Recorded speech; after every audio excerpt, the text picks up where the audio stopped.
Hace de esto 11 años. Viajaba por la región agrícola que se divide en las provincias de Córdoba y de Santa Fe, provisto de las recomendaciones indispensables para escapar a las horribles posadas de aquellas colonias en formación. Mi estómago, derrotado por los invariables salpicones con hinojo y las fatales nueces del postre, exigía fundamentales refacciones. Mi última peregrinación debía efectuarse bajo los peores auspicios. Nadie sabía indicarme un albergue en la población hacia donde iba a dirigirme. Sin embargo, las circunstancias apremiaban, cuando el juez de paz, que me profesaba cierta simpatía, vino en mi auxilio. «Conozco allá», me dijo, «un señor inglés viudo y solo. Posee una casa, la mejor de la colonia, y varios terrenos de no escaso valor. Algunos servicios que mi cargo me puso en situación de prestarle serán buen pretexto para la recomendación que usted desea y que, si es eficaz, le proporcionará excelente hospedaje. Digo, si es eficaz, pues mi hombre, no obstante sus buenas cualidades, suele tener su luna en ciertas ocasiones, siendo además extraordinariamente reservado. Nadie ha podido penetrar en su casa más allá del dormitorio donde instala a sus huéspedes, muy escasos, por otra parte. Todo esto quiere decir que va usted en condiciones nada ventajosas, pero es cuanto puedo suministrarle. El éxito es puramente casual. Con todo, si usted quiere una carta de recomendación, acepté y emprendí acto continuo mi viaje, llegando al punto de destino horas después. Nada tenía de atrayente el lugar. La estación, con su techo de tejas coloradas, su andén crujiente de carbonilla, su semáforo a la derecha, su pozo a la izquierda, en la doble vía del frente media docena de vagones que aguardaban la cosecha, más allá el galpón, bloqueado por bolsas de trigo, a raíz del terraplén, la pampa con su color amarillento como un pañuelo de hierbas, casitas sin revoque diseminadas a lo lejos, cada una con su parva al costado, sobre el horizonte el festón de humo del tren en marcha y un silencio de pacífica enormidad entonando el color rural del paisaje. Aquello era vulgarmente simétrico, como todas las fundaciones recientes. Se notaban rayas de mensura en esa fisonomía de pradera otoñal. Algunos colonos llegaban a la estafeta en busca de cartas.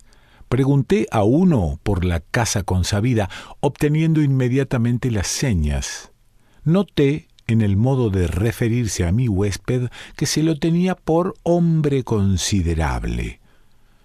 No vivía lejos de la estación, unas 10 cuadras más allá, hacia el oeste, al extremo de un camino polvoroso que con la tarde tomaba coloraciones lilas. Distinguí la casa con su parapeto y su cornisa, de cierta gallardía exótica entre las viviendas circundantes, su jardín al frente, el patio interior rodeado por una pared tras la cual sobresalían ramas de duraznero.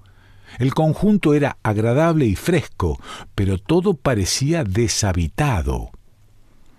En el silencio de la tarde, allá sobre la campiña desierta, aquella casita, no obstante su aspecto de chalet industrioso, tenía una especie de triste dulzura, algo de sepulcro nuevo en el emplazamiento de un antiguo cementerio.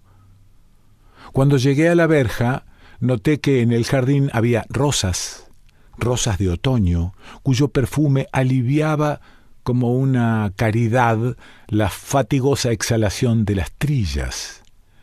Entre las plantas que casi podía tocar con la mano crecía libremente la hierba y una pala cubierta de óxido yacía contra la pared con su cabo enteramente liado por una guía de enredadera.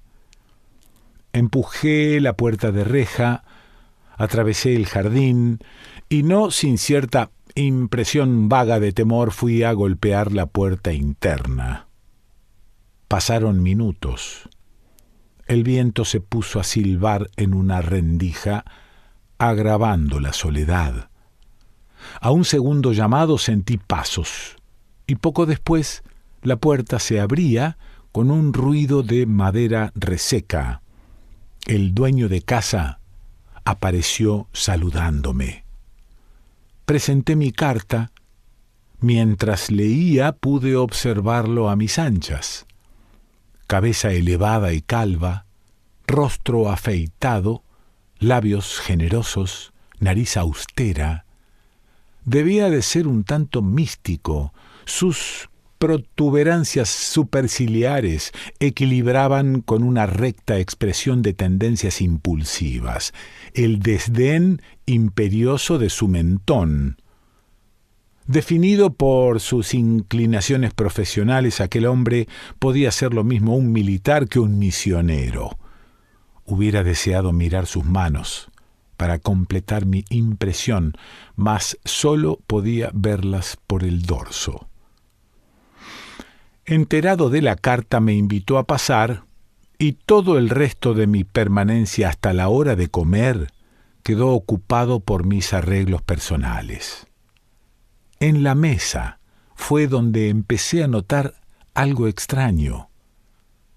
Mientras comíamos, advertí que no obstante su perfecta cortesía, algo preocupaba a mi interlocutor. Su mirada, invariablemente dirigida hacia un ángulo de la habitación, manifestaba cierta angustia, pero como su sombra daba precisamente en ese punto, mis miradas furtivas nada pudieron descubrir. Por lo demás, bien podía no ser aquello sino una distracción habitual. La conversación seguía en tono bastante animado, sin embargo. Se trataba del cólera que por entonces azotaba los pueblos cercanos. Mi huésped era homeópata y no disimulaba su satisfacción por haber encontrado en mí uno del gremio. A este propósito, cierta frase del diálogo hizo variar su tendencia. La acción de las dosis reducidas acababa de sugerirme un argumento que me apresuré a exponer. La influencia que sobre el péndulo de Ruther, dije, concluyendo una frase, ejerce la proximidad de cualquier substancia, no depende de la cantidad. Un glóbulo homeopático determina oscilaciones iguales a las que produciría una dosis 500 o 1000 veces mayor. Advertí el momento que acababa de interesar con mi observación. El dueño de casa me miraba ahora. Sin embargo, respondió, Reichenbach ha contestado negativamente esa prueba. Supongo que ha leído usted a Reichenbach. Lo he leído, sí, he atendido sus críticas, he ensayado, y mi aparato, confirmando a Ruther, me ha demostrado que el error procedía del sabio alemán, no del inglés. La causa de semejante error es sencillísima, tanto que me sorprende cómo no dio con ella el ilustre descubridor de la parafina y de la creosota. Aquí, sonrisa de mi huésped, prueba terminante de que nos entendíamos. ¿Usó usted el primitivo péndulo de Ruther o el perfeccionado por el doctor Leger? El segundo, respondí. Ah, es mejor. ¿Y cuál sería, según sus investigaciones, la causa del error de Reichenbach? Los sensitivos con que operaba influían sobre el aparato, sugestionándose por la cantidad del cuerpo estudiado. Si la oscilación provocada por un escrúpulo de magnesia, supongamos, alcanzaba una amplitud de 4 líneas, las ideas corrientes sobre la relación entre causa y efecto exigían que la oscilación aumentara en proporción con la cantidad, 10 gramos por ejemplo. Los sensitivos del varón eran individuos nada versados por lo común en especulaciones científicas, y quienes practican experiencias así saben cuán poderosamente influyen sobre tales personas las ideas tenidas por verdaderas, sobre todo si son lógicas. Aquí está, pues, la causa del error. El péndulo no obedece a la cantidad, sino a la naturaleza del cuerpo estudiado solamente.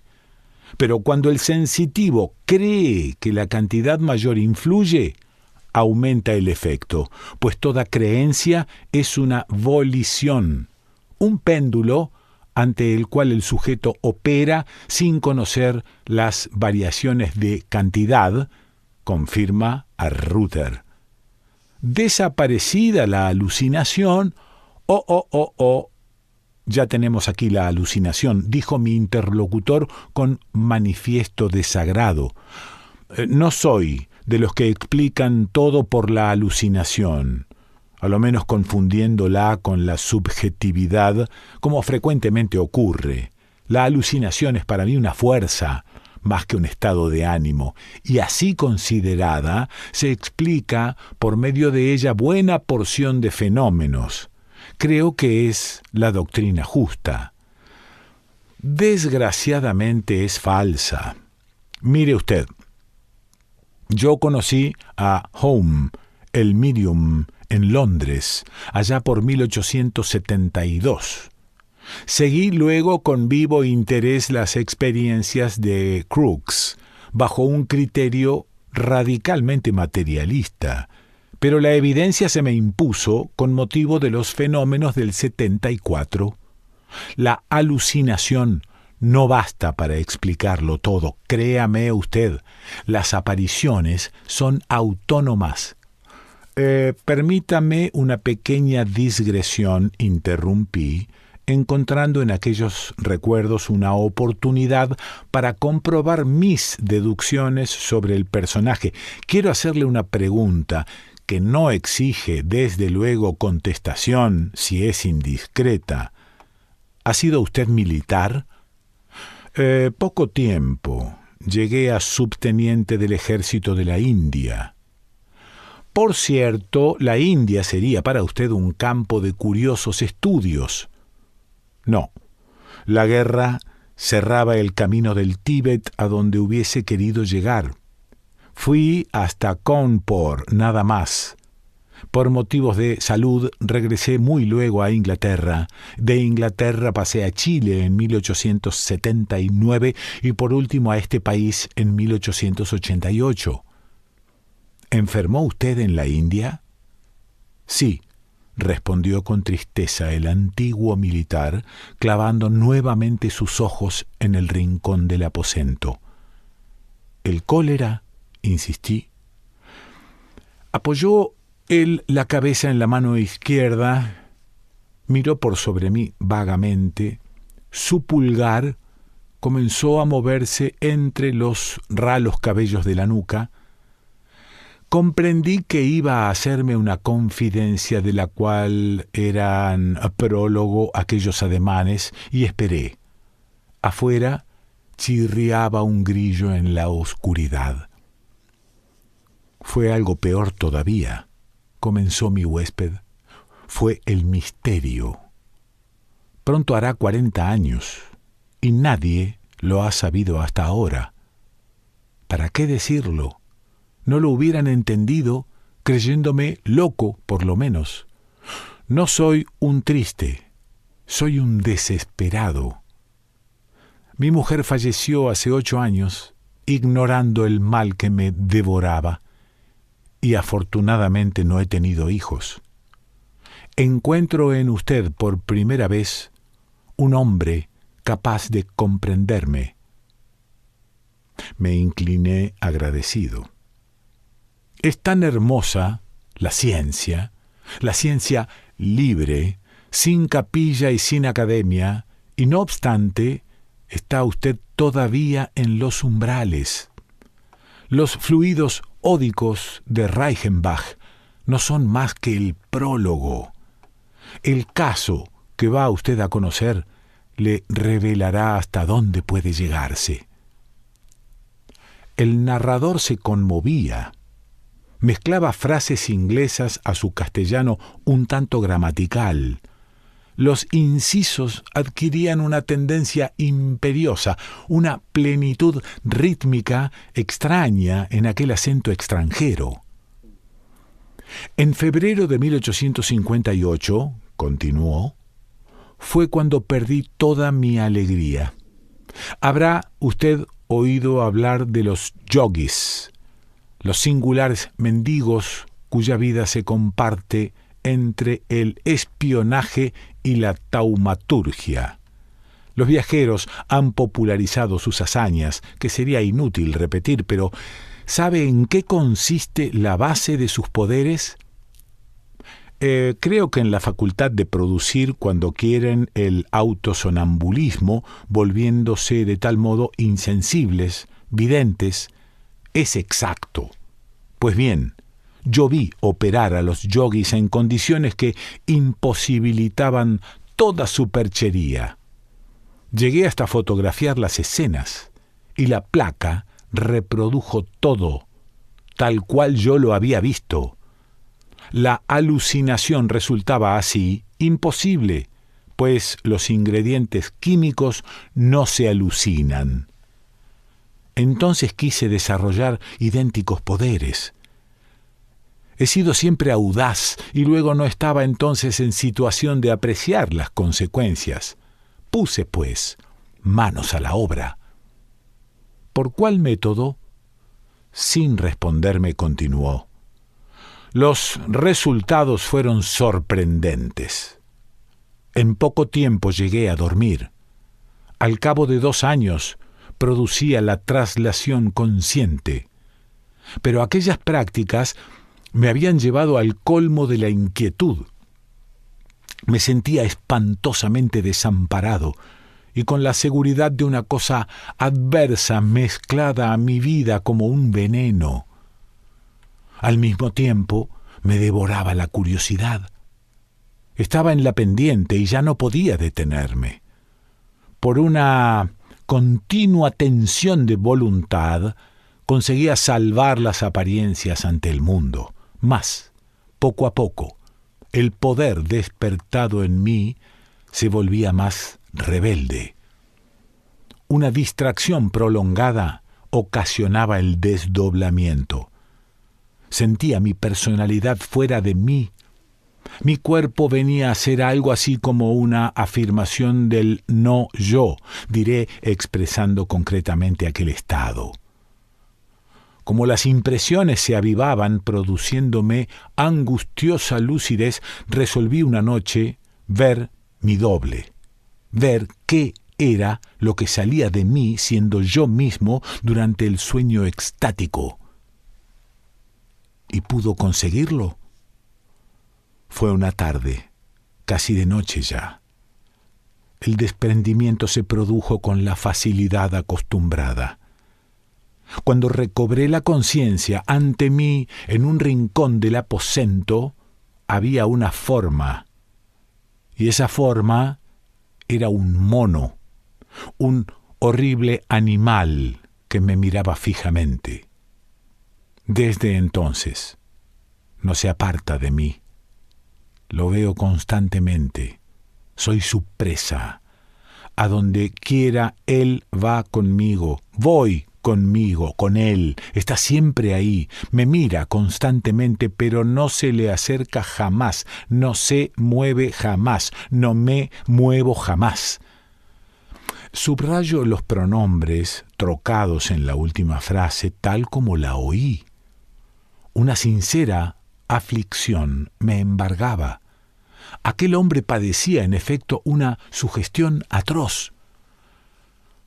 «Cálmese usted», le dije, aparentando confianza. la reintegración no es imposible. Oh, sí, respondió con amargura. Esto es ya viejo. Figúrese usted, he perdido el concepto de la unidad. Sé que 2 y 2 son 4 por recuerdo, pero ya no lo siento. El más sencillo problema de aritmética carece de sentido para mí, pues me falta la convicción de la cantidad. Y todavía sufro cosas más raras. Cuando me tomo una mano con la otra, por ejemplo, siento que aquella es distinta, como si perteneciera a otra persona que no soy yo. A veces veo las cosas dobles, porque cada ojo procede sin relación con el otro. Era, a no dudarlo, un caso curioso de locura, que no excluía el más perfecto raciocinio. Pero, en fin, ese mono, pregunté para agotar el asunto, es negro, como mi propia sombra, y melancólico al lado de un hombre. La descripción es exacta porque lo estoy viendo ahora mismo. Su estatura es mediana, su cara como todas las caras de mono.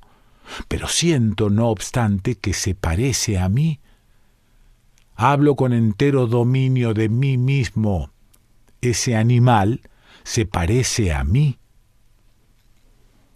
Aquel hombre, en efecto, estaba sereno, y sin embargo la idea de una cara simiesca formaba tan violento contraste con su rostro de aventajado ángulo facial, su cráneo elevado y su nariz recta, que la incredulidad se imponía por esta circunstancia, más aún que por lo absurdo de la alucinación.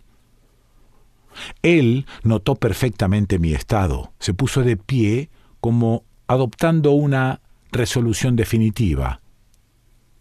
Voy a caminar por este cuarto, para que usted lo vea. Observe mi sombra, se lo ruego. Levantó la luz de la lámpara, hizo rodar la mesa hasta un extremo del comedor y comenzó a pasearse. Entonces, la más grande de las sorpresas me embargó. La sombra de aquel sujeto no se movía. Proyectada sobre el rincón de la cintura arriba y con la parte inferior sobre el piso de madera clara, parecía una membrana, alargándose y acortándose según la mayor o menor proximidad de su dueño. No podía yo notar desplazamiento alguno bajo las incidencias de luz en que a cada momento se encontraba el hombre. Alarmado, al suponerme víctima de tamaña locura, resolví desimpresionarme y ver si hacía algo parecido con mi huésped, por medio de un experimento decisivo. Le pedí que me dejara obtener su silueta pasando un lápiz sobre el perfil de la sombra. Concedido el permiso, fijé un papel con 4 migas de pan mojado hasta conseguir la más perfecta adherencia posible a la pared y de manera que la sombra del rostro quedase en el centro mismo de la hoja. Quería, como se ve, probar por la identidad del perfil entre la cara y su sombra. Esto saltaba a la vista, pero el alucinado sostenía lo contrario. El origen de dicha sombra, con intención de explicar luego su inmovilidad, asegurándome una base exacta. Mentiría si dijera que mis dedos no temblaron un poco al posarse en la mancha sombría, que por lo demás diseñaba perfectamente el perfil de mi interlocutor, pero afirmo con entera certeza que el pulso no me falló en el trazado.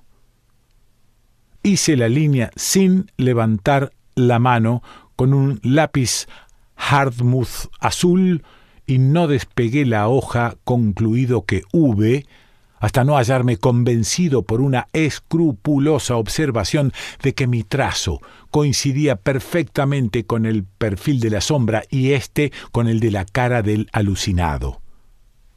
Mi huésped seguía la experiencia con inmenso interés. Cuando me aproximé a la mesa, vi temblar sus manos de emoción contenida.